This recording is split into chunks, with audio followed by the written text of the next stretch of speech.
Bonjour à tous, c'est l'heure de votre quotidienne Quintet Flash et direction ce lundi l'hippodrome de Compiègne à l'occasion du prix de Compiègne, Cité Impériale. C'est un handicap réservé à la génération des 3 ans. Ils seront 14 sur les rangs et vont s'affronter sur la distance de 2400 mètres. Un lot vraiment très touffu, ils sont nombreux à pouvoir briguer une place dans la bonne combinaison. Toutefois, une base me semble très solide et on peut s'appuyer sur elle pour effectuer les divers jeux de combinaison. Et on voit ça tout de suite avec mon analyse.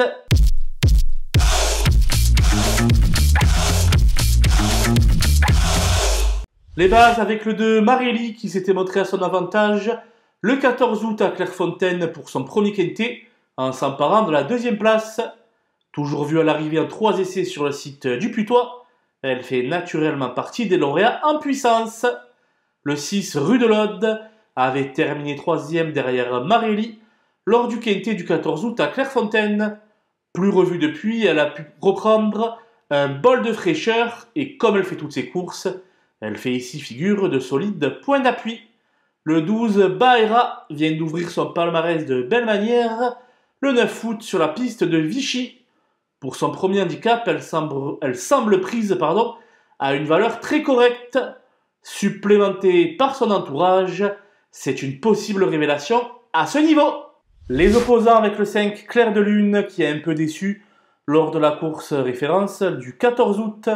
Toutefois, il faut souligner qu'elle devait subir une pénalisation poids de 8 livres. Francis-Henri Graffard a décidé de la supplémenter et ce n'est certainement pas sans raison. La méfiance sera de mise. Le 4 Autodidacte s'était imposé sans coup férir le 14 août à Clairefontaine dans la deuxième épreuve du handicap divisé. Elle vise plus haut ici et devra supporter 4 kg de pénalité. Mais elle est dans une telle période de forme que sa présence à l'arrivée serait tout sauf une surprise. Le 7 Apalin vient d'ouvrir son palmarès avec la plus grande décontraction le 21 août dernier à Vichy.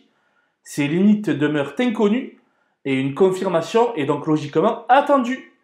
Le 11 Sweep Away n'a pas été des plus chanceux lors de ses premiers pas dans les handicaps le 30 août dernier sur les demi-mètres de Compiègne. Auparavant, il avait devancé Apalin lors de sa victoire à Senones.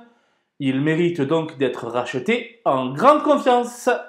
Mon coup de poker sera le numéro 13, Squasha, une pouliche qui ne possède que très peu d'expérience. Elle a réussi à ouvrir son palmarès à Orléans, où elle devançait Autodidacte, plus revue en piste depuis ce succès fin mai. Elle pourrait manquer d'un parcours, mais le sérieux de son entraînement incite à la plus grande prudence. Les outsiders avec le 10, Monsieur le Philosophe, qui avait pris la 3e place pour ses débuts à ce niveau le 8 juin à Paris-Longchamp. Derrière, il avait triomphé à Clairefontaine en prenant le meilleur sur Clair de Lune, 3e ce jour-là. Il fait toutes ses courses et fait partie des placés potentiels. L'As Mougli a connu son plus gros échec dans un quintet disputé à Paris-Longchamp le 7 mai dernier. Mais lors de sa sortie suivante, il avait remis les pendules à l'heure en s'imposant du côté de Cran. Même sous la charge de 60 kg, ce n'est pas un interdit pour la 4-5e place. Le 9 Ma Liberté avait ouvert son palmarès le 10 juin à Lyon-Paris-Ly dans un maiden de qualité moyenne. Bénéficiant de 3 livres en moins par rapport à son dernier handicap, elle va tenter de brouiller les cartes. Le 8 Hélès a été nettement devancé dans la course clé du 14 août.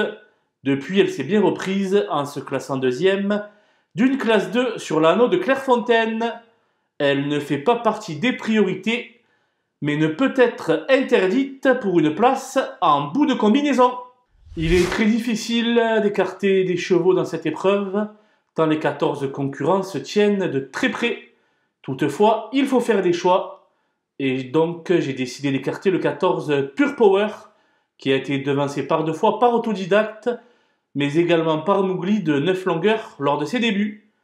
C'est donc pourquoi j'ai décidé de ne pas le retenir. J'ai également fait l'impasse sur le 3 Nicoletto, tout simplement car il a très mal couru lors de sa dernière tentative et qu'il va effectuer sa rentrée après 3 mois d'absence. Dans ces conditions, sa mission s'avère très compliquée. Voilà, nous avons passé en revue les 14 chevaux de ce prix de Compiègne, Cité Impériale. Je vous laisse avec ma sélection et mes conseils de jeu. Bonjour à tous!